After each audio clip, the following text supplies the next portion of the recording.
Buenas, yo soy Anthony Castillo de la 11.2 y hoy voy a estar explicando brevemente una serie de conceptos de física y voy a dar una pequeñita demostración.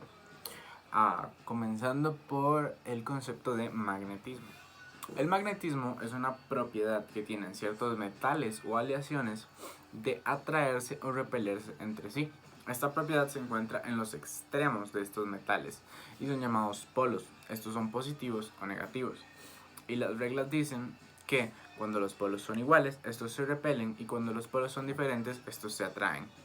Luego tenemos el electromagnetismo. El electromagnetismo es una rama de la física que estudia y une los fenómenos tanto eléctricos como magnéticos en una sola teoría. Esta se encarga de describir cómo interactúan y cómo se comportan las partículas que contienen campos eléctricos y magnéticos. Uno de los mejores ejemplos del electromagnetismo que puede existir es la luz. La luz es un campo electromagnético oscilante irradiado por una serie de partículas cargadas aceleradas. Entre otros ejemplos del electromagnetismo se podría decir que están las comunicaciones por satélite, la fibra óptica o incluso las ondas de microondas. Ahora vamos con el concepto de electroimán. El electroimán es un tipo de imán en el que el campo magnético se da gracias a un flujo de corriente eléctrica. Este está generalmente formado por una serie de, como un alambre con una serie de espiras muy cercanas entre sí que crean este campo magnético. Ahora tenemos el concepto del campo magnético. El campo magnético es la agitación que produce imán en el campo que lo envuelve. Este puede presentarse con diversos conductores, pero en el que nos vamos a enfocar el día de hoy es en el solenoide. El solenoide tiene una característica particular. El campo magnético de un conductor, al conectarse a un solenoide, se vuelve uniforme y potente dentro del solenoide. Sin embargo, en el exterior se vuelve débil.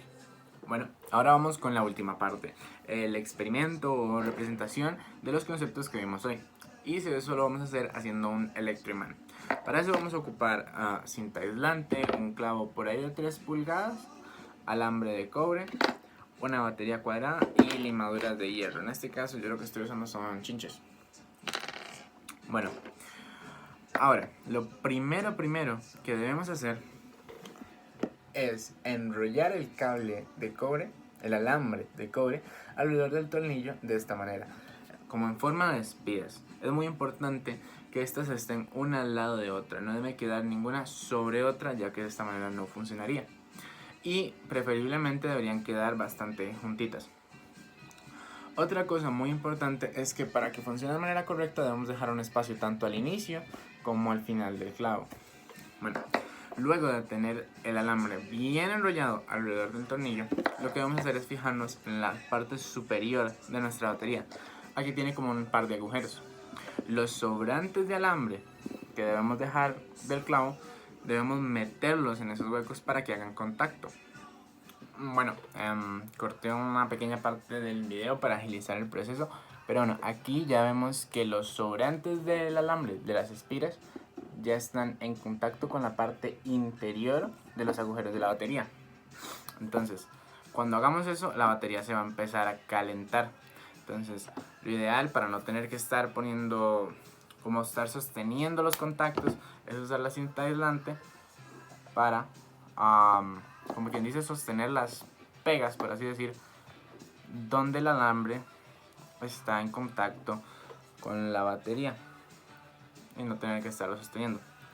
Y bueno, en gran teoría, al hacer esto, prácticamente ya tenemos listo nuestro electroimán y debería estar listo para atraer las limaduras de hierro que teníamos preparadas.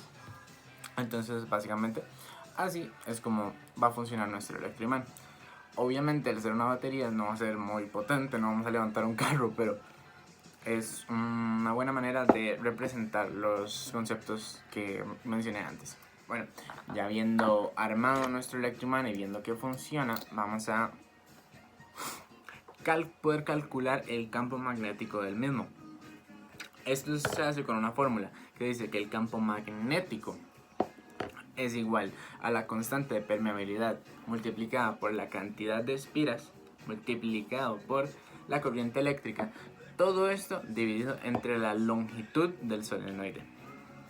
Bueno, ahora, gracias a esto, podemos calcular esos datos. Acá podemos observar la cantidad de espiras que tiene nuestro solenoide. En mi caso son 51. La corriente eléctrica son 150 amperes en este caso, con una longitud de 0,05 metros, porque siempre debe darse en metros. Y eso nos da un resultado de 0,20 teslas como nuestro campo magnético. Entonces espero hayan disfrutado el video y puedan hacer su electroimán. Muchas gracias.